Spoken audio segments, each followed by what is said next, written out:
하나님 말씀은 사무엘상 25장입니다. 사무엘상 25장. 본문이 조금 긴데 우리 36절부터 25장 제 성경으로 453쪽에 있습니다. 사무엘상 25장 36절부터 38절까지 한 절씩 교독하겠습니다. 36절 제가 읽습니다. 아비가일이 나발에게 돌아오니 그가 왕의 잔치와 같은 잔치를 그의 집에 배설하고 크게 취하여 마음에 기뻐함으로 아비가일이 밝은 아침까지 아무 말도 하지 아니하다가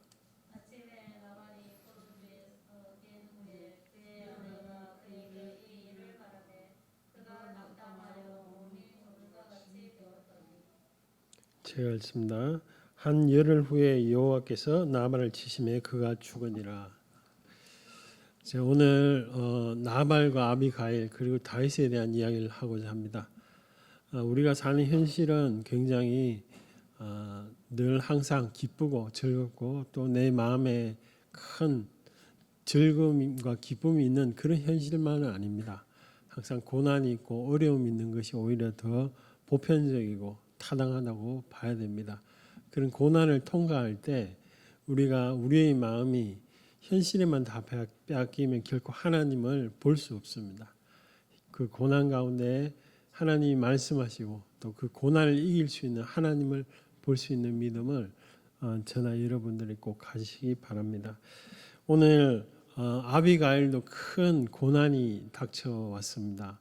그것이 뭐냐면 나발 남편 때문에 그렇습니다. 남편이 다윗이 그 양들을 남편 나발이라는 그 양과 염소를 이렇게 잘 지켜줬습니다. 그게 우리 25장 2절 말씀인데요. 같이 한번 읽어볼게요. 25장 2절 말씀, 큰 부자 나발에 대한 설명입니다. 같이 읽겠습니다. 시작. 마온에 한 사람이 있는 양과 염소가 1000마리이므로 그가 갈렙에서 갈멜 이쪽은 그 지중해 쪽에 있는 곳이죠. 여기 보면 양이 3000마리, 염소가 1000마리, 4000마리입니다. 여기 100명씩 목자가 한 명만 있어도 40명이 있어야 됩니다. 그런데 한 사람이 100명 이렇게 인도하기가 쉽지 않죠. 보통 50명, 50 그 양이나 이런데 그럼 80명이 양측이나 목자가 있어야 됩니다. 그러니까 굉장히 큰 부자죠. 그런 부자의 양들을 다윗이 지금 사울 왕 때문에 쫓겨다닙니다. 쫓겨다니는데 지금 사울 왕 다윗의 나이가 23살, 4살 이 정도밖에 안 됩니다. 그런데 그 다윗을 따라다니는 무리가 있어요. 왜냐하면 20세 정도 됐을 때 골리앗을 이겼기 때문에 그 명성과 또 다윗의 그 인격을 믿고 다윗이 곧 왕이 될 거다 이런 소문도 있었기 때문에 다윗을 따라다니는 무리가 600명입니다. 이 청년 용사들만 600명입니다. 그러니까 굉장히 1000명 정도 무리가 있었다고 볼 수 있죠. 그 600명의 용사들이 이 나발이 지금 양치고 있는 양 3000마리와 염소 1000마리를 보호해 줬습니다. 옛날에는 경찰이 없었어요. 그래서 막 훔쳐가기도 하고 밤에 되면 또 양이나 염소를 물어 죽이는 늑대나 이런 것들이 있기 때문에 반드시 밤에도 이렇게 지킵니다. 그를 다윗의 이런 군사들이 보호하고 지켜줬다는 겁니다. 그래서 다윗이 양 털을 깎을 때 가가지고 내가 너 좀 이렇게 잘 지켜줬으니까 우리에게도 지금 다윗은 쫓기는 입장이기 때문에 여기 25장 1절에 보면 바란 광야로 왜 광야에 있습니까? 사울 왕이 자꾸 죽이려고 하니까 도망간 거예요, 광야에서. 이렇게 피신해 있으니까 음식도 없고, 그러니까 내가 너 보호해주고 그랬으니까 좀 우리를 도와라 이렇게 했는데, 나발이 하는 소리가 무슨 소리 합니까? 내가 당신을 어떻게 한다고. 그게 7절. 그게 그 10절 말씀, 10절 11절 말씀, 나발이 하는 이야기인데요. 같이 한번 읽어볼게요. 시작. 나발이 다윗의 사환에게 대답하여 이르되, 다윗은 누구며 이새의 아들은 누구냐? 요즘에 각기 주인에서 억지로 떠나는 종이 많도다.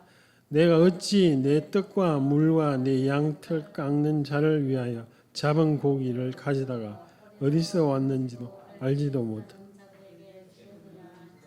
아주 무리한 말입니다. 자기가 양을 보호받고 이래서 재산이 많이 늘어났으면 아이고 감사합니다. 그래 당연히 좀 드려야죠. 이렇게 상식적인데, 이 나발은 성경에 기록된 대로 미련한 사람이다. 그리고 행실이 약하다. 또 종들도 불량자다. 이렇게 지금 설명하고 있습니다. 그 나발의 마음의 중심에는 욕심이 있은 거죠. 내가 은혜를 받았지만 그 너희 절대 주지 못한다. 그러면서 이새가 누구며 다윗이 누구냐. 벌써 다윗이 누군지 알죠. 그러니까 이새라는 말이 나옵니다. 그럼에도 불구하고 전혀 안 도와주겠다. 이렇게 이야기를 하자 다윗이 분노합니다. 그냥 분노하는 게 아니고 하나님의 이름을 부르면서 너희 아침까지 내가 이 남자들을, 너희 나발에 속한 남자들이 남아 있으면 내가 여호와의 벌 위에 벌을 받을 것이다. 이게 무슨 말입니까? 너희들 다 잡아 죽여 버리겠다. 라고 하면서 군사를 400명을 데리고 갑니다. 400명 정도면 그 지역을 몰살시키죠. 거리가 좀 떨어져 있기 때문에 그 소식을 아내인 아비가일을 듣습니다. 아, 그 군사가 온다는 소식을 종을 통해서 듣게 되는 것이죠. 그게 우리 오늘 본문 그 말씀에 보면 14절 말씀이 이렇게 말을 하고 있습니다. 14절, 25장 14절부터 16절까지 17절 말씀 우리 한번 읽어보겠습니다. 이게 아비가일한테 이야기를 합니다. 그런 내용을 하면서 17절 같이 읽어볼게요. 시작. 그런즉 이제 당신이 어떻게 해야 할지를 알아 생각할지니 이는 다윗이 우리 주인과 주인이 온 집을 해하기 주인은 불량한 사람 더불어 말할 수. 이 하인들도 다 죽게 됐거든요. 이 다윗이 오면 몰살당합니다. 다윗이 하나님의 이름을 걸고 남자라는 건 다 죽여버리겠다 이렇게 했기 때문에 심각한 상황이죠. 그리고 칼 들고 벌써 13절에 보면 다윗이 그 소식을 듣자마자 그 군사들에게 너희들은 칼을 차라. 칼 무기를 들고 가서 지금 죽이려고 오는 걸 알고 있는 상황입니다. 근데 이 종들이 이렇게 이야기해요. 16절에 보면 그 사람들이 밤낮 우리를 낮에만 도와준 게 아니고 밤에도 이렇게, 왜냐하면 밤에도 늑대나 곰이나 또는 사람들이 훔치러 오기 때문에 그래서 다 도와줬는데 오히려 그것을 악하게 지금 이렇게 한 것을 여자 주인에게 이야기를 합니다. 왜냐하면 남편 나발은 여기 보면 뭐라고 되어 있습니까? 불량한 사람이다 이렇게 기록하고 있습니다. 이 이야기를 들었을 때 아비가일이 굉장히 민첩하게 행동합니다. 18절에 보면 급히 떡덩이도 만들고 음식을 다 준비해가지고 갑니다. 보통 사람 같으면 이럽니다. 가가지고 다윗에게 아이고 제가 몰랐어요. 남편이 좀 미련한데 제 성의를 봐서라도 좀 봐주세요. 이거 좀 드시고 화 좀 푸세요. 원래 저 사람은 좀 미련한 사람이니까 그 사람대로 내버려 두고 제 성의를 봐서라도, 이게 보통 사람이 이렇게 문제를 해결하는 방법입니다. 그런데 아비가일은 그렇게 해결하지 않았습니다. 성경에 보면 그래서 지혜롭다고 이야기를 하고 있습니다. 다윗도 그 아비가일이 한 이야기를 듣고 너는 지혜로운 말을 했다 이렇게 이야기를 하고 있습니다. 그 지혜로운 말이 뭐냐? 이 상황을 보면서 자기 지금 남자는 남자를 다 죽어버리면 어떻게 되겠어요? 여자는 그러면 잘 사느냐? 아닙니다. 여자도 그 남자가 안 지켜주면 그 시대는 이렇게 힘들게 되는 그런 상황입니다. 그래서 아비가일이 급하게 다 음식을 준비하고 가서 하는 말이 23절이죠. 23절에 보면 다윗에게 땅에 엎드려대고 이렇게 이야기를 합니다. 첫 마디가 뭐냐? 이 남편을 개의치 마십시오. 그 사람은 원래 미련한 사람입니다. 25절에 그래 돼 있죠. 그러면서 아주 지혜로운 말 26절 말씀입니다. 우리 26절 말씀 같이 한번 읽어보겠습니다. 시작.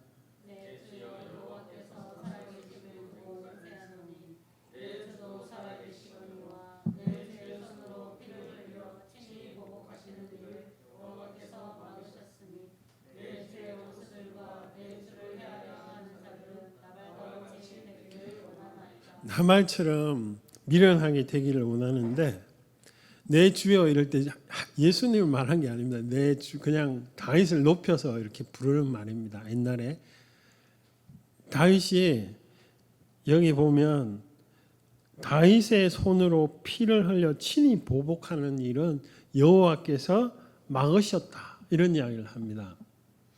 이 말씀이 굉장히 지혜롭다는 거죠. 왜?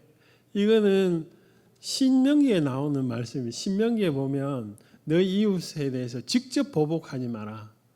하나님께 이야기를 하면 하나님이 이 원수 갚는 일을 하겠다라고 이렇게 되죠. 신명기 32장 25절에 보면 원수 갚는 것은 이 현대인의 성경이죠.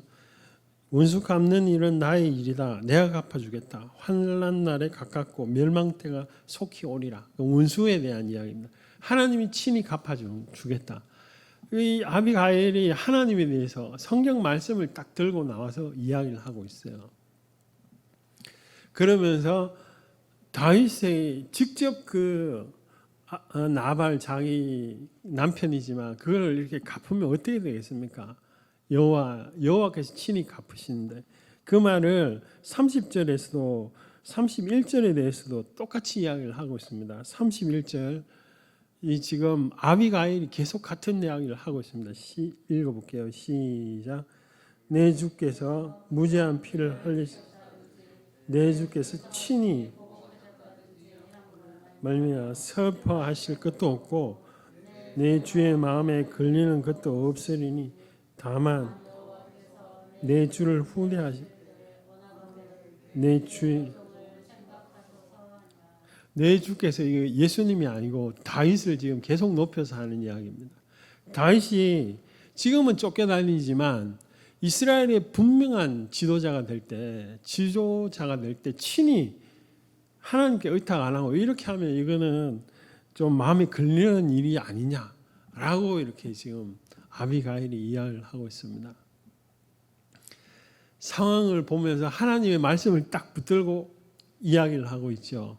이게 굉장히 지혜로운 건데 지혜로운 뿐만이 아니라 고난일 때 제일 지혜로운 방법입니다. 여러분 고난이 어렵고 힘들면 하나님이 뭐고 다 포기해버립니다. 한 번 기도했는데 하나님 안 도와주셨다. 그러면 하나님 내 평생에 믿을 필요 없어. 이런 게 보통 인간의 마음입니다. 그런데 그렇게 하지 말고 하나님의 말씀을 딱 붙들고 그 말씀을 가지고 이 어려움과 고난이 있는 이 현실에서 주장하는 거죠. 아비가일이 그래서 지혜롭다는 겁니다. 아비가일이 26절에 보면 보복하시는 일은 여호와께서 막으셨으니 다윗이 지금 칼 들고 왔잖아요. 400명 데리고 그냥 온 게 아니고 지금 칼 들고 죽인다고 지금 왔잖아요. 왔는데 왔는 그 현실에서 여호와께서 막으실 것이다라고 하지 않고 이거 헬라어 원문에도 과거형으로 되어 있습니다. 막으셨다. 이 무슨 말입니까? 나를 통하여서 이거 벌써 막으셨다는 겁니다. 벌써 아비가일은 이 현실이 지금 급박한 현실이죠. 자기 그 가문이 지금 멸문지화를 당하게 되어 있습니다. 400명이 들이닥치면 칼 들고 오면 그 한 명도 다윗이 하나님의 이름을 걸고 맹세하죠. 어떻게 맹세하느냐? 아침이 되어서 남자란 남자가 살아있으면 내가 여호와 이름으로 벌의 벌을 내리실 것이다. 이렇게 맹세를 하고 지금 왔기 때문에 이건 다 죽는 거죠. 불을 보는 뻔한 일입니다. 그런데 그 상황에 아이고 좀 화 좀 그만하시고 내가 좀 뭐 음식에 이렇게 붙드는 이렇게 좀 말을 했는데 이거 좀 드시고 좀 화 좀 푸세요. 이래 가지고 이거 화가 풀어질 화가 아니에요.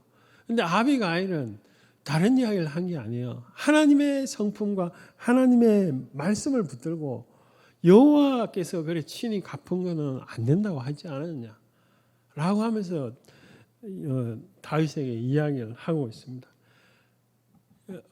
곤란이나 어려움이 있을 때 하나님의 말씀을 붙들어야 돼요. 내 말씀. 그래 그 말씀을 붙들어야 현실을 보는 눈이 달라지게 됩니다. 현실의 고난을 보는 눈이 다르게 보이는 것이죠. 그리고 두 번째로 아비가일은 분별력이 있습니다. 비록 지금 다윗이 쫓겨다니지만 뭐라고 합니까? 28절부터 30절까지 28절 우리 한번 크게 같이 한번 읽어볼게요. 주의 여종의 허물을 용서하여 주옵소서. 여호와께서 반드시 내 주를 위하여 든든한 집을 세우시리니 이는 내 주께서 여호와의 싸움을 싸우시며 내 주의 일생에서 내 주에게서 악한 일을 찾을 수 없음. 사람이 일어나서 내 주를 쫓아 내 주의 생명을 찾을지라도 내 주의 생명은 내 주의 하나님 여호와와 함께 생명사계 속에 쌓여 있을 것이요 내 주의 원수의 생명은 물매로 던지듯 여호와께서 아멘. 그러나 지금 이 말을 하는 순간에도 힘이 있는 사람은 사울 왕입니다. 사울 왕이 계속 지금 죽인다고 쫓아오는 그런 상황에 이 아비가일은 하나님이 다윗과 함께한다. 하나님이 내 주 다윗과 함께하고 30절에 보면 반드시 이스라엘의 지도자로 세우신다라고 분명히 이야기를 하고 있습니다. 여러분 이게 틀렸으면 어떻게 됐을까요? 틀리면 이 사람은 다윗도 죽지만 이렇게 말한 이 아비가일도 반드시 죽습니다. 안 그렇겠어요? 지금 권세, 지금 세력을 잡고 있는 사람이 사울 왕이라니까. 다윗이 아닙니다. 이 이후로도 계속 쫓겨다닙니다. 그럼에도 불구하고 이런 이야기를 하는 이유가 뭡니까? 하나님이 아비가일에게 지혜를 주시고 함께 하기 때문에 분별력이 있기 때문에 그렇게 합니다. 하나님의 말씀을 붙잡는 자는 분별력이 생기고 분별력이 있어야 그 고난의 때에 하나님과 함께 고난을 이기고 극복할 수가 있는 것이죠. 아비가일은 그래서 지혜롭다. 그리고 그 상황 이야기를 들은 다윗이 바로 이야기를 합니다. 34절에 보면 같이 한번 읽어볼까요? 시작. 나를 막아 너를 해치지 않게 하신 이스라엘 하나님 여호와의 살아계심을 두고 맹세하노니 내가 급히 와서 나를 영접하지 아니하였다. 밝은 아침에 과연 나발에게 한 남자도 다윗의 분노가 만만치가 않습니다. 한 명도 내가 안 살려 보내겠다고. 그런데 너가 왔기 때문에. 근데 이 아비가일 뒤에서 역사하신 하나님을 딱 이야기하고 있지 않습니까? 다윗이 너가 온 것은 하나님이 나를 이 일로 막아 주셨다라고 다윗이 하면서 물러가게 됩니다. 실제로 하나님이 역사하시죠.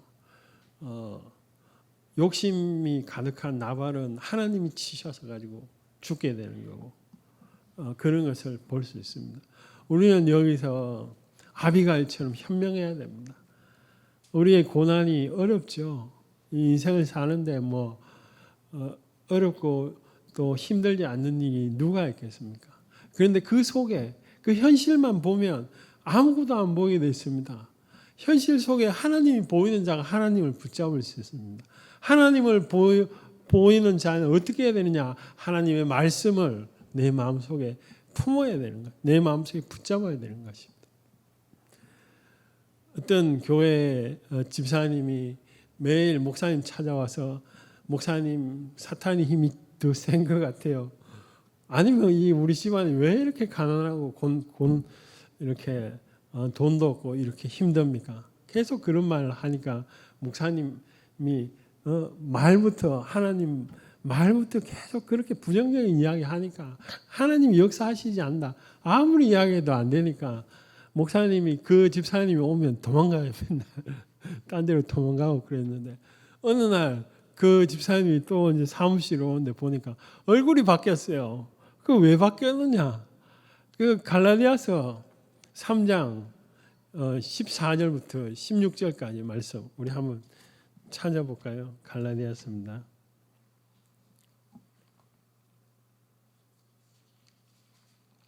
갈라디아서 3장 13절 14절 이 말씀이 이 여자분에게 은혜가 되신 거죠. 같이 한번 읽어볼게요. 시작. 그리스도께서 우리를 위하여 율법의 저주에 우리를 속량하셨으니 기록된 바 나무에 달린 자마다 저주 아래 있는 자라 하리. 이는 그리스도 예수 안에서 아브라함의 복이 이방인에게 미치고 또 우리로 하여금 믿음으로 말미암아 성령의 약속을 받게 예수님이 십자가에 달리심으로 그 복이 아브라함뿐만이 아니라 자기도 이방인에게도 미치고 또 성령의 약속을 받았다. 이 말씀이 갑자기 은혜가 된 거예요. 그러니까 여러분 고난을 예수 믿는 자가 넘어갈 때 보면 반드시 환경이 먼저 안 바뀝니다. 환경이 바뀌지 않습니다. 아비가일처럼 하나님 말씀을 붙잡습니다. 이 분도 하나님의 이게 60, 70년대 이야기죠. 말씀을 붙잡으니까 이 얼굴이 바뀐 겁니다. 나도 하나님의 복을 받을 수 있겠구나. 그러니까 매일 죽겠다. 아이고 온몸이 아프다. 이렇게 하던 엄마가 갑자기 막 하나님의 복이 나도 임하다. 이런 이야기를 하니까 그 집사람 남편과 자녀들이 깜짝 놀래가지고 엄마 딴 데 가지 말고 계속 집에만 있으라. 뭐 딴 데 가면 어디 뭐 사고 칠 것 같거든. 근데 이분이 그 말씀 붙들고 기도하니까 자꾸 자기 마음속에 그 이화여대 옛날에 그 앞에 가가지고 이렇게 우동이나 라면을 좀 팔고 싶다 이런 마음이 자꾸 들어서 가가지고 그 돈을 빌려가지고 거기 가서 했는데 애들이 막 대학생들이 그 집에 가가지고 우동하고 라면을 먹는 거예요. 그래서 목사님이 그 집에 신방을 가가지고 애들한테 물어봤대요. 아니 왜 딴 데도 많이 있는데 왜 꼭 여기 와서 라면하고 우동을 먹느냐. 그랬더니 그 주인 아줌마가 우동도 먹지만 그 여대생들이 하는 이야기를 다 들어주고 상담을 해준다는 거예요. 그래서 다 거기 와서 문제가 생기면 거기 와서 우동을 다 먹고 그래서 그 분이 이제 남대문인가 거기 또 점포도 내고 그래서 넉넉하게 그렇게 잘 이렇게 하나님의 은혜로 일어났다. 그 시작이 뭐냐? 시장이 영원히 하나님 말씀으로 바뀌니까 환경이 바뀌는 겁니다. 환경이 바뀌고 하나님 말씀이 바뀌지 않습니다. 아비가일이 자기가 그냥 아이고 이거 와가지고 이 환경만 좀 다윗이 분노했으니까 좀 달래고 이렇게 했더라면 다윗의 그 분노의 마음이 줄어들지 않았을 수도 있습니다. 하나님의 말씀을 붙들고 와서 다윗에게 이야기를 하니까 다윗도 이거는 하나님이 나를 막는구나 이렇게 생각을 한 거 아니겠어요? 여러분 환난이나 어려움이 길면 길수록 마음이 지칩니다. 그럼 지치면 이거 뭐 될 대로 되라 이렇게 됩니다. 그러면 하나님의 역사는 더욱 역사하기가 힘듭니다. 하나님의 말씀을 내 마음속에 붙들어야 내 마음에 여유가 생겨야 되죠. 여유가 생겨야 그 환경에서 하나님의 말씀이 역사를 하는 것이죠. 옛날에 그 어떤 남자분이 한의 그 약을 하시다가 너무 장사가 안 되고 망했습니다. 그래서 또 그 목사님한테 찾아갔는데 그 목사님이 너무 딱하니까 기도를 같이 해보자고 열심히 기도하는 중에 이렇게 머리에 이렇게 대머리 대신에 이런 분들에게 약을 좀 만들어가 팔면 안 좋겠냐, 그런 생각이 자꾸 들어서 이야기를 했더니 자기는 한의사지 뭐 이렇게 뭐 신약을 개발하는 사람이 아닌데 그 목사님 어떻게 하느냐고. 아니 그 목사님도 그건 나도 잘 모르는데 그런 생각이 자꾸 드니까, 그래서 그 목사님 말씀을 믿고 자기가 계속 연구해 가지고 이렇게 머리 나는 것을 약을 그러니까 한방적으로 이렇게 접근해 가지고 개발했는데 이게 너무너무 잘 팔리는 거예요. 그래서 정말 잘 됐어요. 그래서 목사님 감사하다고 그랬는데 IMF가 터졌죠. 터지니까 이게 옛날보다 빚이 더 많이 진 거예요. 그러니까 누구 원망을 할 것 같아요. 목사님한테 당장 찾아가가지고 아니 목사님이 이거 개발하라고 그래가지고 우리 어떻게 하냐고. 그 목사님도 뭐 뾰족한 수가 있습니까? 그러지 말고 우리 같이 한번 더 열심히 기도해 보자. 기도하는 중에 이제 그 다이어트를 한 방으로 하는 거, 그거를 또 자기가 생각이 나서 또 그걸 개발했는데 그게 정말 많이 이렇게 팔리고 그랬습니다. 지금 이 이야기가 어떤 기업의 이야기냐면 한독 화장품 이야기입니다. 한독 기업 혹시 아시는지 모르겠지만 그분 사장님의 이야기입니다.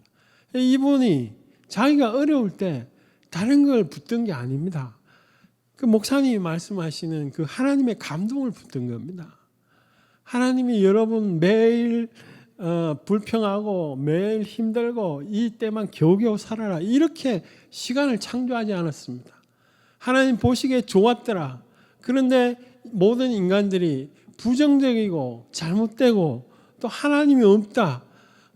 하나님 있네 왜 내가 이 모양이냐 이렇게 불평과 썸문을 자꾸 쏟아내는 그런 삶을 본인이 선택하고 있습니다. 여러분 어렵고 힘들수록 하나님 말씀을 더욱 붙들어야 됩니다. 더욱 더 마음을 높이고 힘을 높여서 하나님의 말씀을 더욱 붙들어야 되고 하나님의 말씀을 찾아야 되는 것이죠. 그것이 고난의 때에 가장 지혜로운 아비가일 같은 사람의 행동입니다. 아비가일이 생명이 급박하지 않습니까? 칼 들고 한 명이 온다 해도 무서운데 400명이 지금 오는 그런 상황에서 무슨 대책이 있습니까? 어떤 대책이 있습니까? 그리고 하나님의 이름으로 맹세한 다윗이 지금 분노를 품고 오지 않습니까? 그 분노를 어떻게 잠재웁니까? 그냥 떡하고 이런 거 음식 많이 준비하고 이것 좀 드시고 좀 분노 가라앉히세요. 이렇게 한다고 분노가 가라앉아지겠습니까? 그는 하나님의 말씀을 붙들고 나아갔습니다. 붙잡고 나가기 때문에 또 골리앗을 어떻게 이깁니까? 하나님을 붙잡고 나가기 때문에 이기지 않습니까? 여러분 어려운 환경, 힘든 환경 참는 게 중요한 게 아닙니다. 그때가 그냥 지나간다고 그게 끝나는 게 아닙니다. 하나님의 말씀을 붙들고 현실을 해석할 때 하나님이 역사하시는 것이죠. 내가 할 도리가 뭐냐? 하나님의 말씀을 붙드는 겁니다. 말씀을 붙든다는 게 뭐냐?